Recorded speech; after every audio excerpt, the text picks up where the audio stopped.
السلام علیکم جی، thank you first of all کہ آپ نے ہمیں ٹائم دیا.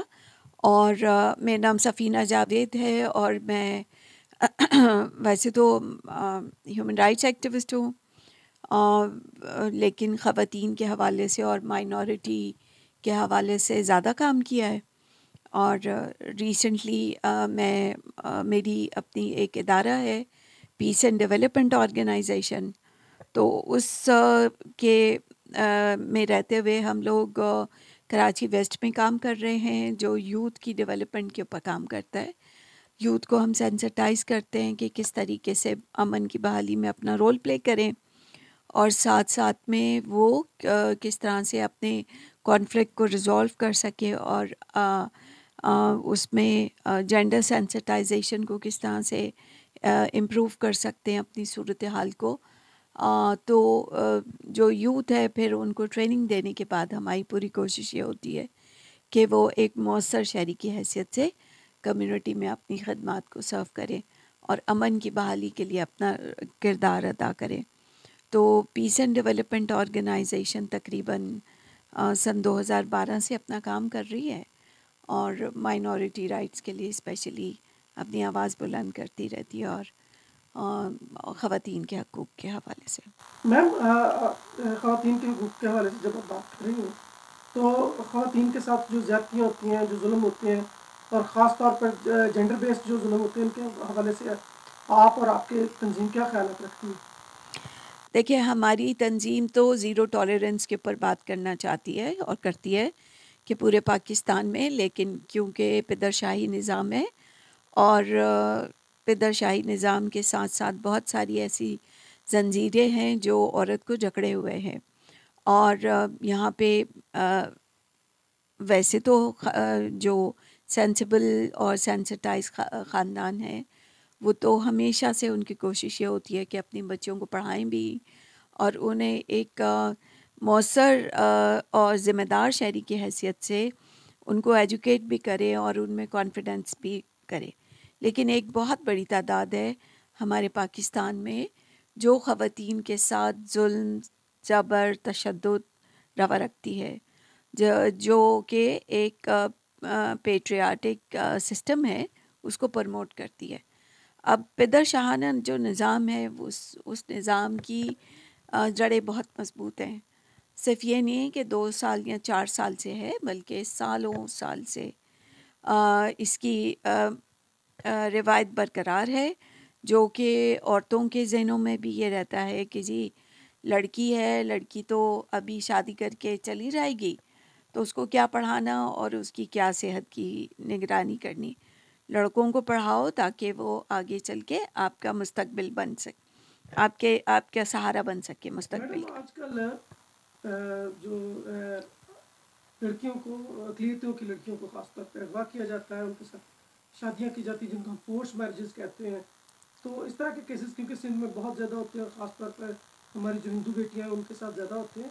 تو آپ اس کے بارے میں کیا کہیں گے؟ دیکھیے، فورس کنورژن کی 3-4 اس کے جو امپیکٹ ہے وہ پڑتے ہیں.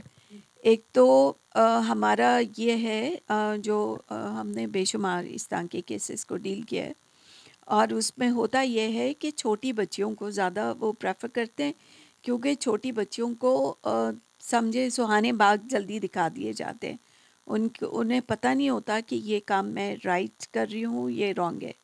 اچھے اور برے کی تمیز ان کو نہیں پتہ ہوتی، اور جب انہیں یہ ساری چیزیں پتہ نہیں ہوتی تو اسی چیز کا ناجائز فائدہ اٹھاتے ہیں اور بچیوں کو بہلا پسلا کے لے جاتے ہیں کہ جی آپ کو ہم جو بھی سبز باغ ہے وہ دکھاتے ہیں. تو جو چھوٹی عمر کی بچیاں ہیں وہ یہ سمجھتی ہیں کہ شاید یہ جو بھی مرد ہے یہ میرے علاوہ کسی اور سے پیار نہیں کرے گا، اور شادی کر لیتے ہیں اور شادی کر کے پھر اس کو آگے بیچ دیتے ہیں. وہ بچی اس گھر میں نہیں رہتی. میجورٹی جتنے بھی ہوئے ہیں اس طرح کے کیسز، ان بچیوں کو آگے پروسٹیٹیوشن کے لیے سپلائی کر دیا جاتا ہے. ہماری مائنورٹی کی بچیاں اسی لیے اس کا شکار ہو جاتی ہیں کہ جو ان کے والدین ہوتے ہیں وہ زیادہ تر اپریسڈ کلاس سے ہوتے ہیں. سب لوگوں کو پتہ ہوتا ہے کہ یہ جو ہے کیس کو اس طرح سے فالو اپ نہیں کر سکیں گے، تو ایزی ٹارگٹ بن جاتے ہیں. اور ساتھ ساتھ میں پھر جبری مذہب کی تبدیلی کی جہاں پہ بات آتی ہے تو جو ہمارے میاں مٹھو ہیں اور جو باقی دوسرے لوگ ہیں ان کا یہ ہے کہ جی ہم تو ہر کسی کو دعوت دیتے ہیں اسلام کے لیے. ابھی یہ بچیاں اگر مان جاتی ہیں تو یہ ان کی مرضی، حالانکہ ان بچیوں کو تو خود اپنے مذہب کی سمجھ نہیں ہوتی، لیکن وہ یہ کہتے ہیں کہ ہم نے تو اسلام کی دعوت دی ہے اور یہ کر لیا ہے. لیکن وہ ظاہر مدرسے چلانے کے لیے ان کو بہت سارے ڈونیشنز آتے ہیں اور اسی کام کے لیے آتے ہیں کہ جی آپ مدرسوں میں آپ لوگوں کو کنورژن کریں. تو یہ ساری صورتحال ہے. دیکھیں، ایک تو ہمارے یہاں پہ چھوٹی بچیوں کو، جیسے میں نے بتایا کہ ہماری مائنورٹی چاہے وہ کرسچن ہو چاہے وہ ہندو کمیونٹی ہو، اور سکھ کمیونٹی کی بھی بہت ساری بچیاں ایسی ہیں جو کہ اس کا شکار ہوتی ہیں. ایک تو وہ پڑھی لکھی نہیں ہوتی، چھوٹی عمر کی ہوتی ہیں، انہیں اپنے رائٹس کے بارے میں نہیں پتہ ہوتا. جو ماں باپ ہوتے ہیں وہ کیونکہ کام کی جگہوں کے اوپر جا رہے ہوتے ہیں، وہ اپنی بچوں کی براٹ اپ اس طرح سے نہیں کر پاتے جس طرح سے انگیج کرنے کی ان کو بہت ضرورت ہے. تو اس وجہ سے ابڈکشن زیادہ ہوتی ہیں.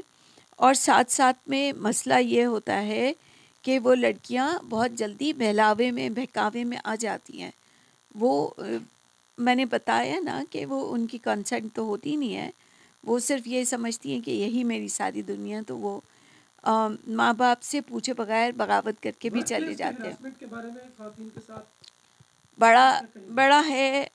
میں یہ سمجھتی ہوں کہ جو ہمارا صوبہ سندھ ہے وہ خواتین کے حوالے سے اس نے بہت اچھی لیجسلیشن کی ہے. ہراسمنٹ اینڈ ورک پلیس کے حوالے سے انہوں نے بہت زبردست کام ہوئے ہیں. لیکن مسئلہ یہ ہوتا ہے کہ ہمارے یہاں پہ لاء کی امپلیمنٹیشن، اور پھر اگر لاء کی امپلیمنٹیشن نہیں ہے تو لاء میں کچھ لوپ ہولز رہ جاتے ہیں. ان لوپ ہولز کو ایڈریس کرنے کے لیے بہت ضرورت ہے، اور ساتھ ساتھ میں اس چیز کی بھی ضرورت ہے کہ اویئرنیس ہمیں کمیونٹی لیول کے اوپر ہوں. میں آپ کو ایک مثال بتاتی ہوں ہراسمنٹ اینڈ ورک پلیس کے حوالے سے. ہم جب آشا کا پلیٹ فارم بنا تھا تو ہم کمیونٹی میں جا کے اویئرنیس کا پروگرام کر رہے تھے اور بتا رہے تھے کہ کس طریقے سے ہراسمنٹ ہوتی ہے. جب ہم نے اس کی اقسام کمیونٹی کی عورتوں کو بتانے شروع کیے، اور اس سے پہلے ہم نے سوال کیا کہ آپ کے ساتھ کبھی ہراسانی ہوئی ہے کام کی جگہوں پہ، ان ساری خواتین نے کہا کہ نہیں ہوئی. لیکن جب ہم نے ان کی قسمیں بتائی، انہیں سینسٹائز کیا، تو 100% عورتوں نے بولا کہ ہمارے ساتھ یہ سب کچھ ہوتا ہے. تو اویئرنیس ہونا بہت ضروری ہے. اویئرنیس ہونا بہت ضروری ہے. کیا آپ سمجھتی ہیں کہ مائنورٹیز کی بچیاں جو ہے میجورٹی کی بچیوں سے زیادہ ہراس ہوتی ہیں؟ ہاں ظاہر ہے، کیونکہ ہم لوگ تو محروم طبقوں سے تعلق رکھتے ہیں نا، اور ایزی ٹارگٹ سمجھا جاتا ہے. جتنے بھی وڈیرے ہیں یا جو وہ مائنڈ سیٹ لے کے آ رہے ہوتے ہیں اس طرح کا کہ جی یہ تو کرسچن ہیں، یہ تو ہندو ہیں، تو پھر ایزیلی ہمارے قبضے میں آ جائے گی اور کوئی پوچھے گا بھی نہیں. ہم جس طرح سے بھی اس کا سلوک کریں گے تو ایزی ٹارگٹ ہوتی ہیں.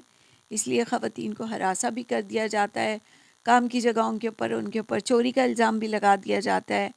انہیں کسی نہ کسی مقدمے میں پھنسا کے اپنے اس کے لیے استعمال کیا جاتا ہے مقصد کے لیے. یہ بچیاں جو ہیں وہ ہمارے لیے مطلب اپنی مرضی سے بھی اسلام قبول کرتی ہیں، اور وہ یہ سمجھتی ہیں کہ جی یہ میں بہت اعلیٰ عمدہ چیز ہوں جس کی وجہ سے مجھے یہ بولا گیا ہے. لیکن اصل میں بچیوں کو یہ پیغام دینا چاہتی ہوں کہ یہ ایک طرح کا ٹریپ ہوتا ہے ان کے لیے، اور اس کے بعد وہ کچھ عرصے یوز ہوتی ہیں اور پھر اس جگہ کے اوپر نہیں رہتی، انہیں چھوڑ دیا جاتا ہے. میری اپنی نالج میں بے شمار، میری خود اپنی، مجھے ابھی یاد آیا کہ میری ایک دوست تھی اسکول کے زمانے میں، کوئی تاجر تھا جس نے چھوٹی عمر کی بچی سمجھ سے اس سے شادی کی، اور پھر جب اس کے 2 بچے ہوئے یا 3 بچے ہوئے تو اس کو صرف یہ بول کے کہ جی تم تو کرسچن فیملی سے ہو، تم تو اتنی اعلیٰ نہیں ہو، اچھی خاندان سے نہیں ہو، جبھی تو تم بھاگ کے آ گئی ہو، اور کچھ عرصے کے بعد اس کو طلاق دے کے گھر پہ بھیج دیا. اسی طرح سے ہماری اپنی یہ ایک ایم پی اے تھی شاید رومینا سہیل، ان کا بھی کیس سامنے آیا. تو ظاہر ہے اس کے پیچھے کوئی نہ کوئی مفاد ہوتا ہے، لیکن دیکھنے کی ضرورت یہ ہے کہ اگر آپ اپنے ایمان میں مضبوط ہو اور خدا آپ کے ساتھ ہے تو خدا آپ کی ساری جتنے بھی مسئلے ہیں، آپ کے مسائل اور آپ کی آزمائشوں میں وہ آپ کے ساتھ ہوتا ہے۔ تو اس لیے ہماری کرسچن اور ہندو اور نان مسلم بچوں کو تو میں یہی کہتی ہوں کہ آپ کو اگر کسی قسم کی کوئی آفر آ رہی ہوتی ہے تو کم از کم آپ اس ریالٹی کو فیس کریں اور یہ جج کریں کہ آج سے 5 سال کے بعد 6 سال کے بعد میرا مستقبل ان کے ساتھ کیا ہوگا، اور یہ کہیں پہ یوز کر کے مجھے پھینک تو نہیں دیں گے یا واپس میں پیرنٹس کے پاس تو نہیں آ جاؤں گی۔ تو ایک دھبا لگنے کے بجائے آپ اپنے آپ کو صحیح ڈیسیجن لیول کے اوپر لے کے آئیں، اور نہ صرف یہ کہ شرمندہ ہوں، پیرنٹس کو بھی شرمندہ نہ کریں اور خود بھی شرمندہ نہ ہو، اور اپنے آپ کو ایمان میں مضبوط رہتے ہوئے اتنے ملٹیپل طریقے سے آپ اپنے اسلام کو قبول نہ کریں۔ بہت بڑی تعداد ہے جو خواتین کی اسلام قبول کر رہی ہے، اور صرف یہی کہ جی ان کے مذہب میں رہتے ہوئے نہ تو ان کو اتنی مطلب اعلیٰ تعلیم کے لڑکے مل رہے ہیں اور نہ پیسے ملتے ہیں۔